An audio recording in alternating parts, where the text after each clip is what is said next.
আগামীকাল অনুষ্ঠিত হচ্ছে লাক্স সুপারস্টার এবং সেখানেই এই গ্র্যান্ড ফিনালেতে অংশগ্রহণ করছেন সেরা 5 প্রতিযোগী। তার মধ্যে সাথে রয়েছেন বর্তমানে তিস্তা পাল। তিস্তা পাল, আপনাকে স্বাগত জানাতে চাই। শুরু থেকে একটা বৃহৎ কর্মব্যস্ততার মধ্যে শেষ পর্যন্ত দাঁড়িয়ে আছেন, কেমন আছেন এবং কেমন যাচ্ছে ব্যস্ততা?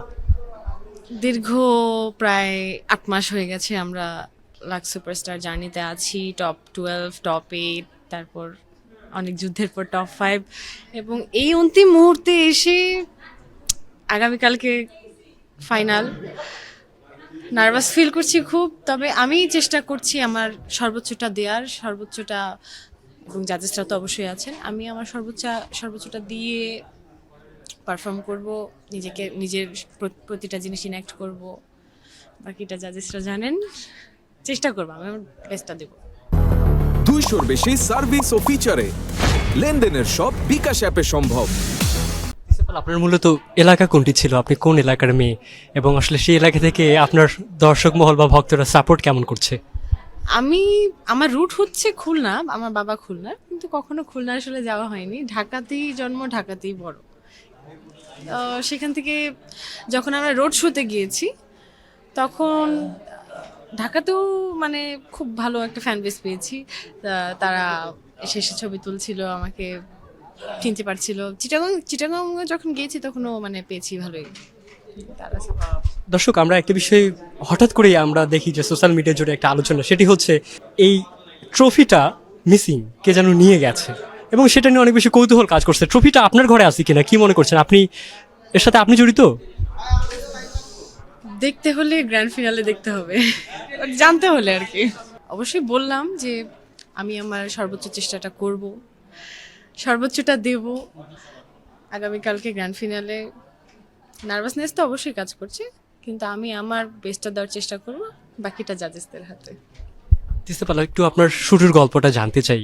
আসলে এই মঞ্চ নতুন করে আপনাকে একটা পরিচয় দিবে, সেটা আমরা বিশ্বাস রাখি। আর সে জায়গা থেকে আসলে শুরুটা আপনার কিভাবে হয়েছিল এবং এই আগ্রহটা কেন আসলো যে মিডিয়ায় আপনি কাজ করবেন? এটা অনেকটা একটু ইমোশনাল আর কি গল্পটা। তো লাক্স সুপারস্টারে আসার আগেও ছোটোখাটো অনেক কাজ করা হয়েছে, কিন্তু সেরকম কোনো হাইপ বা পরিচিতি পাইনি আমি। তা, তখন থেকেই আর কি বন্ধুবান্ধব, বন্ধুমহল, আত্মীয় স্বজন, আমার মা নিজেও খুব চাইতেন যে মানে বিশেষ করে নাচ এবং অভিনয়, যে মানে আমার ফ্যামিলি কালচারাল মাইন্ডেড। তো আমার মা খুব চাইতেন যে আমি এই বিষয়টাতে আগাই। তো মাঝখান দিয়ে আমার বাবা মারা যায়। বাবা মারা যাওয়ার পর একটু স্ট্রাগলস, তখন হচ্ছে আমি নাচ শেখানো শুরু করি। তার মাঝে আবার আমার মা একটু অসুস্থ হয়ে যায়। আহ, তো আমি একটু ভালো রকমই একটু ভালো রকমই অসুস্থ হয়ে যায়। তো আমি চেষ্টা করছিলাম যে টিউশনি করে নাচ শিখিয়ে মানে কিছু একটা অ্যামাউন্ট একসাথে করে মায়ের একটা অপারেশন হওয়ার কথা ছিল, সেটা করাবো। তো সেই সময় আর কি লাক্স সুপারস্টার রেজিস্ট্রেশনের যে লিঙ্কটা, ওটা আমার সামনে আসে। কিভাবে আসে? আমার বন্ধু মহল, কাজিন সবাই আমাকে মেসেঞ্জারে নোটিফিকেশন দিয়ে ভরে ফেলেছে, সেন্ড করে যে করতেই হবে, যেতেই হবে, মানবো না আমরা। লাক্স মানে ওই 18 সালের পর থেকে তো আর লাক্স সুপারস্টার হয়নি। তো ওরা যখন আমার অভিনয় দেখতো, আমার কাজ দেখতো, ওরা সবসময় বলতো যে তুমি এরকম একটা লাক্স সুপারস্টার এরকম হলে তুমি অবশ্যই যাবে। তো সেটা স্বপ্নটা তো পূরণ হয়েছে, এসেছি, কিন্তু মানে এটার পেছনে সত্যি বলতে ওই যে বললাম একটু একটু করে একটু অ্যামাউন্ট জমিয়েছি মায়ের চিকিৎসার জন্য। তখন আমাদের বুট ক্যাম্প শুরু হবে, আমি রেজিস্ট্রেশন করলাম, কল পেলাম বুট ক্যাম্প শুরু হবে। সেই সময় আসলে একটু খরচের ব্যাপার ছিল। তো আমি চিন্তা করলাম যে থাক, স্কিপ করি, পরের বছর করব, কারণ মায়ের চিকিৎসাটা সবার আগে। তো মানে মা আসলে খুব ইনসিস্ট করলো, জোর করলো যে এটা তোমার স্বপ্ন, সারা জীবনে এই স্বপ্নটা দেখে এসেছো, এত বড় সুযোগ মিস করো না, পরবর্তীতে নাও আসতে পারে। মায়ের কথা শুনলাম।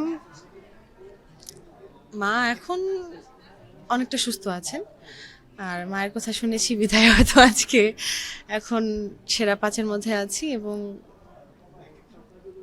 আশা করছি ভালো কিছু হবে। দর্শকদের কাছ থেকেও দোয়া চাইছি, ভালোবাসা চাইছি এবং শুভকামনা চাইছি যে আমার জন্য দোয়া করবেন, এবং আগামীকালকে গ্র্যান্ড ফিনালে আপনারা অবশ্যই আসবেন এবং আমার পারফরমেন্স দেখবেন। আপনারা কাকে সিলেক্ট করেছেন ভোট দিয়ে সে ট্রফিটা পাবে, সেটা আপনার নিজের চোখে দেখবেন। একদম আমার সর্বশেষ প্রশ্ন, আসলে এই ট্রফিটা যদি আপনার কাঁধেই যায়, উৎসর্গ কাকে করবেন? একটাই উত্তর, আমার মাকে। আমার জীবনের সবচেয়ে বড় কেউ যদি অবদান রেখে থাকে, আমার মা। আমার ছোট বোন আছে একটা, সেটা একদমই ছোট। আমরা 2 বোন। আমার বাবা তো মারা গেছেন, অনেক আগে হয়ে গেছে। তো আমার মা হচ্ছে আমাদের দুজনকে লালন পালন করেন, মানে সবকিছু মিলিয়ে। তারপর তার জায়গা থেকে সে কখনো আমার থেকে কোনো কিছু এক্সপেক্ট করেনি। সে দিয়ে গেছে, সে সবসময় দিয়ে গেছে। এবং সে বলেছে যে মানে তুমি এগিয়ে যাও, একটা না একটা সময় তুমি আমাকে দিও। সো সেই অবদানটা হয়তো আমি রাখার চেষ্টা করব, এবং এটাই যে আমার মা। তিস্তা, আপনি নিজেকে কোন জায়গায় দেখতে চান? আপনার ভাবনা কোন সেক্টর নিয়ে কাজ করার? আমি প্রথমত বলতে চাই একটা কথা, যে নাচ অভিনয় দুটো আমি প্রচণ্ড ওরকম ভালোবাসি ভেতর থেকে। বলা যায় আমার প্রথম ভালোবাসা ভেতর থেকে আসে। তো সেখান থেকে বলতে গেলে নাচ নিয়ে আমি অনেক রকম কাজ করতে চাই। বিভিন্ন রকম এক্সপেরিমেন্টাল কাজ থেকে শুরু করে বিদেশে যেগুলো হয়ে থাকে এক্সপেরিমেন্টাল কাজ, বিভিন্ন রকম ডান্স ফর্ম নিয়ে কাজ, সেগুলো করতে চাই। তারপর অভিনয় নিয়ে তো অবশ্যই আমার প্রচণ্ড ফ্যাসিনেশন। আগে কখনো সুযোগ পাইনি বড় বড় কাজ করার বা ভালো কাজ করার, ভালো একটা সুযোগ পাওয়ার। সেই সুযোগের আশায় আছি, এবং সেই সুযোগটাই মানে লাক্স সুপারস্টার আমাকে দিচ্ছে। সেই জন্য আমি অবশ্যই গ্রেটফুল। আমি এই দিকে আগাতে চাই। থ্যাংক ইউ চ্যানেল আইতে সময় দেওয়ার জন্য। Thank you. দর্শক, আমরা কথা বললাম সেরা 5 প্রতিযোগীর মধ্যে একজনের সাথে। বাকি 4 জনের সাথে কথা হবে এবং তাদের গল্প আপনাদের সাথে শেয়ার করব।